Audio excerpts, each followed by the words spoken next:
बेरोज़गारी तो बहुत बड़ी प्रॉब्लम है। बहुत ही कम लोग सरकार में काम कर सकते हैं। नौकरी तो बंद हो गई, बेरोज़गारी बढ़ रही है।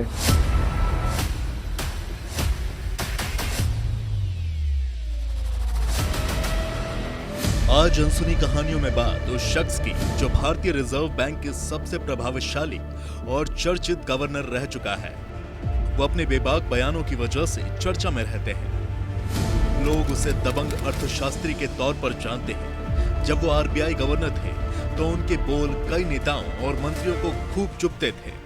उसके बयानों ने कई बार मोदी सरकार की नींद उड़ाई है। आज अनसुनी कहानियों में बात उस व्यक्ति की जो राहुल गांधी को पप्पू नहीं बल्कि स्मार्ट नेता मानता है।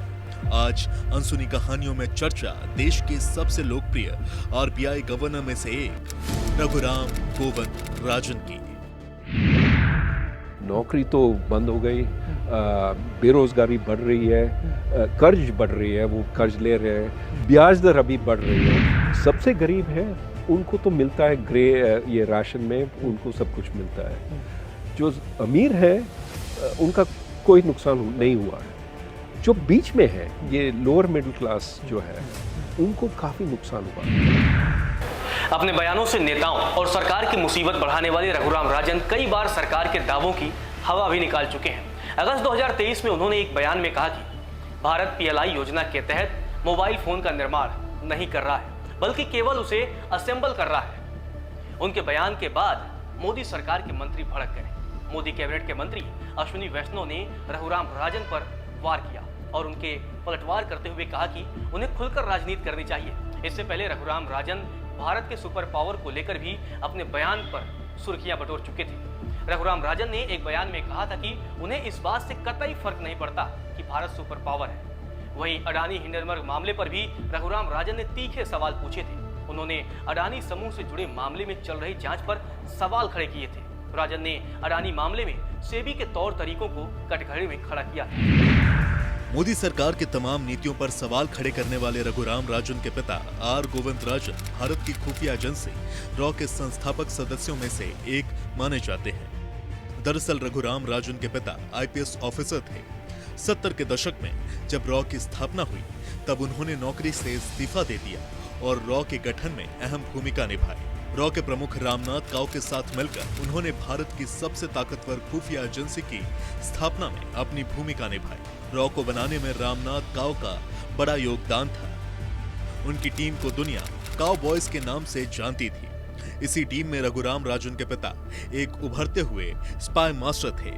बाद में वो रॉ चीफ बनने के प्रबल दावेदार थे, लेकिन उन्हें उस समय के तत्कालीन राजीव गांधी की सरकार से बेरुखी का सामना करना पड़ा था। राजीव गांधी की सरकार ने गोविंद राजन की जगह ए.के. वर्मा को रॉ का चीफ बना दिया। रघुराम राजन के पिता ने विरोध नहीं किया और चेन्नई में सेटल हो गए। पिता गोविंद राजन की देश सेवा की वजह से रघुराम राजन की पढ़ाई पर भी फर्क पड़ा। 1970 में उनके पिता को श्रीलंका में तैनात किया गया, जहां राजनीतिक उथल-पुथल की वजह से रघुराम 1 साल तक स्कूल नहीं जा पाए। श्रीलंका के बाद उनके पिता को बेल्जियम में तैनात किया गया, जहां के फ्रांसीसी स्कूल में रघुराम राजन ने पढ़ाई की। 1974 में उनके पिता भारत लौट आए। इसके बाद रघुराम राजन की बाकी पढ़ाई दिल्ली पब्लिक स्कूल से हुई। अर्थशास्त्र की दुनिया में नाम कमाने वाले रघुराम राजन अपने परिवार को काफी अहमियत देते हैं। उनकी शादी की कहानी बेहद रोचक है। बात उन दिनों की है जब रघुराम राजन IIM अहमदाबाद में पढ़ाई कर रहे थे। इसी दौरान उनकी मुलाकात राधिका पुरी राजन से हुई। मुलाकातों का दौर चला तो दोनों का प्यार परवान चढ़ने लगा। इसके बाद रघुराम और राधिका ने शादी का फैसला कर लिया। राधिका यूनिवर्सिटी ऑफ शिकागो के लॉ स्कूल में पढ़ाती हैं, जबकि रघुराम राजन शिकागो यूनिवर्सिटी के स्कूल ऑफ बिजनेस में प्रोफेसर हैं। दोनों को एक बेटा और एक बेटी है। अपने बयानों से नेताओं और मंत्रियों की नींद उड़ाने वाले रघुराम राजन अपनी पत्नी से डरते हैं। जी हां, इस बात को खुद रघुराम राजन ने स्वीकार किया था। दरअसल रघुराम राजनीति के इर्द गिर्द रहते हैं। उनके राजनीति में एंट्री के कयास लगाए जाते रहते हैं। एक बार रघुराम राजन ने कहा था कि मेरी पत्नी ने चेतावनी दी है कि अगर मैं राजनीति में आया तो मुझे छोड़ देंगे। मेरा प्राइमरी काम पढ़ाना है, मुझे यही काम पसंद है। रघुराम राजन के भाई अमेरिका में एक सोलर कंपनी में काम करते हैं और उनकी बहन की शादी एक आईएएस ऑफिसर से हुई है और वो दिल्ली में फ्रेंच टीचर हैं। रघुराम राजन डरने वाले लोगों में से नहीं है। 1984 में जब दिल्ली में सिख दंगे हुए तो उनके पिता की पोस्टिंग इंग्लैंड में थी, उनकी मां भी इंग्लैंड में थी, लेकिन 21 साल के रघुराम राजन अपने भाई के साथ दिल्ली में रह रहे थे। दंगे के दौरान जहां लोग घरों में छिपे थे तो रघुराम राजन ने एक सिख युवक को बचाकर उसे घर तक पहुंचाया। इसके बाद उन्होंने आईआईटी दिल्ली के अपने दोस्तों के साथ मिलकर कई सिख युवाओं की रक्षा की। इकोनॉमिक्स के रॉकस्टार रघुराम राजन बैंकों के दोस्त माने जाते हैं। बैंक लोन और मुद्रास्फीति में राजन का कोई जवाब नहीं है। बतौर आरबीआई गवर्नर उन्होंने हर बार मौद्रिक नीति पर एक नए सिरे से काम किया है। रघुराम राजन ने ही आईएफडीसी और बंधन जैसे माइक्रो फाइनेंशियल शाखों को बैंक के तौर पर खोलने की घोषणा की थी। बैंकों का मानना है कि रघुराम राजन के कार्यकाल के दौरान ब्याज दर हमेशा ही न्यूनतम रहा है, जिसकी वजह से महंगाई पर बहुत ज्यादा असर नहीं हुआ था। रघुराम पर कई बार निजी हमले हुए, लेकिन उन्होंने एक समझदार और संजीदा गवर्नर के तौर पर अपनी पहचान बनाई। बतौर आरबीआई गवर्नर जब रघुराम राजन ने लोगों की उम्मीद से ज्यादा रेट कम किए तो उन्हें सेंटा क्लॉज कहकर बुलाया गया। इस पर जवाब देते हुए रघुराम राजन ने कहा था कि कोई कुछ भी कहे, मुझे फर्क नहीं पड़ता, मेरा नाम रघुराम राजन है और मुझे जो करना है वो करता हूँ। अपनी हाजिर जवाबी के लिए जाने जाने वाले रघुराम राजन से जब एक छात्रा ने पूछा कि जब महंगाई बढ़ती है तो डोसा के दाम बढ़ जाते हैं, लेकिन महंगाई घटने के साथ डोसा के दाम नहीं घटते, ऐसा क्यों? इस पर राजन ने मजाकिया अंदाज में कहा कि डोसा के दाम बढ़ने के लिए तवा जिम्मेदार है। उन्होंने कहा कि डोसा बनाने की तकनीक में बदलाव नहीं हुआ है, उसे पारंपरिक तवे पर बनाया जा रहा है, जिससे खर्च बढ़ता है। रघुराम राजन और राजनीति भले ही अभी तक एक नहीं हो पाए हैं, लेकिन दोनों साथ साथ रहे। बचपन में वह राजनीति में जाना चाहते थे, लेकिन मां के कहने पर उन्होंने आईआईटी में एडमिशन ले लिया। वहीं उनकी पत्नी को डर है कि रघुराम राजन कहीं राजनीति में शामिल न हो जाए, इसीलिए उन्होंने राजन को घर से निकालने की चेतावनी भी दे दी थी। वहीं जब राहुल गांधी ने राजन का इंटरव्यू किया तो चर्चा हुई कि वे कांग्रेस में शामिल हो सकते हैं। मोदी सरकार की तमाम नीतियों पर सवाल खड़े करने वाले रघुराम राजन के बारे में सियासी गलियारों में चर्चा होती रहती है कि अगर कांग्रेस की सरकार आएगी तो उन्हें वित्त मंत्री बनाया जा सकता है। बचपन से ही राजन सियासत में दिलचस्पी रखते हैं और वो तमाम मुद्दों पर खुलकर बात करते हैं, लेकिन रघुराम राजन की मां मैथिली को डर था कि कहीं उनका बेटा राजनीति में ना चला जाए। मां की जिद के बाद रघुराम राजन ने आईआईटी दिल्ली में एडमिशन लिया। दरअसल रघुराम राजन स्टीफेंस कॉलेज से पढ़ाई करना चाहते थे। मां को डर था कि स्टीफेंस जाने के बाद जेएनयू के लोगों की तरह राजनीति में आ जाते। हालांकि आईआईटी दिल्ली जाने के बाद रघुराम राजन स्टूडेंट पॉलिटिक्स में इन्वॉल्व हो गए। राजन छात्र संघ में महासचिव बने। जब रघुराम राजन आरबीआई गवर्नर बने तो उनके काम से हर कोई प्रभावित था। तब उनके बारे में कहा जाने लगा कि राजन राजनीति में आ सकते हैं।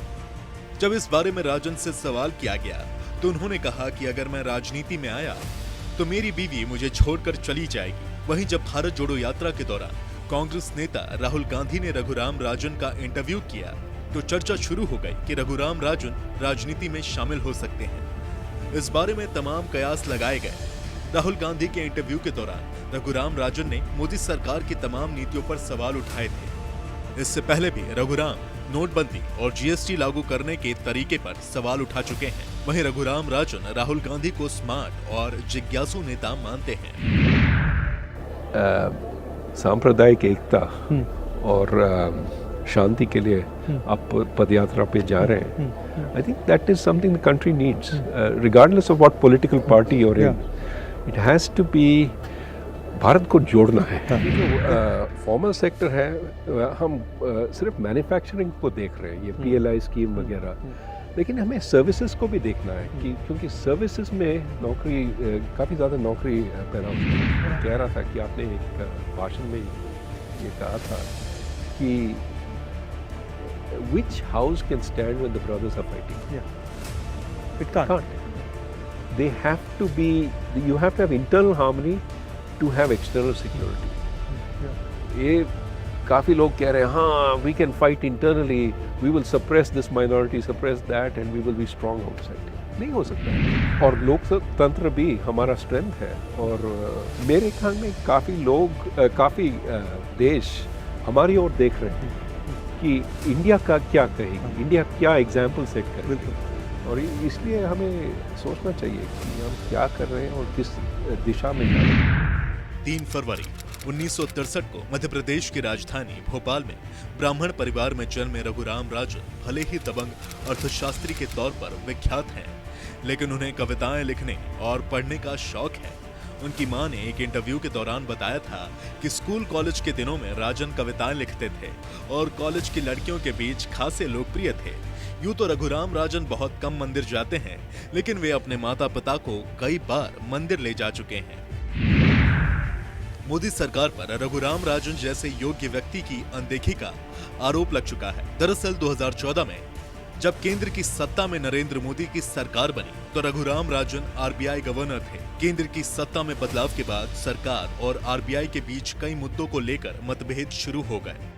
मोदी सरकार के कई मंत्री राजन की कार्यशैली से खफा थे। सुब्रमण्यम स्वामी ने रघुराम राजन पर सीधे हमले करने शुरू कर दिए। सरकार या बीजेपी किसी ने भी स्वामी के बयानों का विरोध नहीं किया। इन संकेतों को रघुराम राजन भी समझ गए थे कि उन्हें दूसरा कार्यकाल नहीं मिलने वाला है। इसी वजह से सरकार के भरोसे रहकर गवर्नर के तौर पर दूसरे कार्यकाल के बजाय उन्होंने 3 महीने पहले ही ऐलान कर दिया कि वो फिर से अमेरिका पढ़ाने लौटेंगे। जब देश की अर्थव्यवस्था खतरे में थी तब राजन ने देश की जीडीपी को अपने प्रयास से ऊपर उठाया। उन्होंने देश की अर्थव्यवस्था को पटरी पर लाने के लिए कई अथक प्रयास किए। 2013 से 2016 तक बतौर आरबीआई गवर्नर उन्होंने देश की आर्थिक व्यवस्था बनाए रखने के लिए कई प्रभावशाली फैसले लिए। राजन के कार्यों की वजह से उन्हें लंदन की फाइनेंस मैगजीन सेंट्रल बैंकिंग से 2014 के प्रतिष्ठित governor of the year award से सम्मानित किया गया। इसके अलावा कई संस्थानों ने उन्हें central bank of the year के तमगे से भी नवाजा है। चलिए आपको भारत के सबसे प्रभावशाली आरबीआई गवर्नर में से एक रघुराम राजन के करियर के बारे में बता देते हैं। रघुराम राजन को आरबीआई गवर्नर बनाने में पूर्व प्रधानमंत्री मनमोहन सिंह की अहम भूमिका मानी जाती है। 40 साल की उम्र में 2003 में Raghuram Rajan international monetary fund, जिसे आईएमएफ के नाम से जानते हैं, उसके प्रमुख बन गए थे। आईएमएफ में रघुराम राजन के कार्यशैली से मनमोहन सिंह बेहद प्रभावित थे। 2008 में तत्कालीन प्रधानमंत्री मनमोहन सिंह ने राजन को अपना आर्थिक सलाहकार नियुक्त किया। खास बात यह रही कि इसके लिए राजन को कोई सैलरी नहीं मिली। इसी साल राजन को योजना आयोग की एक आर्थिक सुधारों की उच्च स्तरीय कमेटी का प्रमुख बनाया गया। इस कमेटी ने रघुराम राजन की देखरेख में आर्थिक सुधारों से जुड़ी रिपोर्ट को पूरा किया। वहीं 10 अगस्त 2012 को कौशिक बसु की जगह रघुराम राजन को भारत सरकार का मुख्य आर्थिक सलाहकार बनाया गया। 2012 से 13 के लिए आर्थिक सर्वेक्षण तैयार करने का काम भी रघुराम राजन ने किया। 27 फरवरी 2013 को रघुराम राजन की अगुवाई में तैयार आर्थिक सर्वेक्षण को पेश किया गया। 2013 में ही मनमोहन सरकार ने रघुराम राजन को आरबीआई का गवर्नर नियुक्त कर दिया। मजेदार बात यह है कि मनमोहन सिंह और रघुराम राजन दोनों ही 50 साल की उम्र में आरबीआई गवर्नर बने। एक मेधावी छात्र से सदी के सबसे प्रभावशाली लोगों में से एक पहुंचने तक रघुराम राजन की शिक्षा का सफर काफी प्रेरणादायक है। वे बचपन से ही असाधारण छात्र थे। उनकी शुरुआती पढ़ाई दिल्ली के आर के पुरम स्थित दिल्ली पब्लिक स्कूल से हुए। हायर एजुकेशन के लिए उन्होंने आईआईटी दिल्ली में एडमिशन लिया, जहां से 1985 में उन्होंने इलेक्ट्रिकल इंजीनियरिंग की डिग्री हासिल की। इसके बाद उन्होंने 1987 में आईआईएम अहमदाबाद से मैनेजमेंट की पढ़ाई की। रघुराम राजन जहां भी पढ़ने गए वे टॉपर के तौर पर ही उभरे। आईआईएम अहमदाबाद में वो गोल्ड मेडलिस्ट रहे। इसके बाद ही पढ़ाई के लिए उन्होंने अमेरिका के लिए फ्लाइट पकड़ी। 1991 में उन्होंने दुनिया के टॉप बिजनेस स्कूलों में से एक मैसाचुसेट्स इंस्टीट्यूट ऑफ टेक्नोलॉजी के स्लोन ऑफ मैनेजमेंट से पीएचडी पूरी की। इसी साल उन्होंने शिकागो यूनिवर्सिटी से बतौर असिस्टेंट प्रोफेसर अपने करियर की शुरुआत की। 1995 में वो प्रोफेसर बन गए। एक छात्र के तौर पर गोल्ड मेडलिस्ट रहने वाले रघुराम राजन बतौर आरबीआई गवर्नर भारत में सोने के आयात को नियंत्रित किया। इतना ही नहीं, रघुराम राजन उन चुनिंदा लोगों में से एक थे जिन्होंने 2008 की आर्थिक मंदी की भविष्यवाणी पहले से की थी। भारतीय अर्थ जगत को संभालने के लिए उनकी तारीफ भी की जाती है, जो वर्तमान में दुनिया की सबसे तेज उभरती अर्थव्यवस्थाओं में से एक है। आज अनसुनी कहानियां में सिर्फ इतना ही। अगले एपिसोड में मिलते हैं एक और चर्चित व्यक्ति की अनसुनी कहानियां के साथ।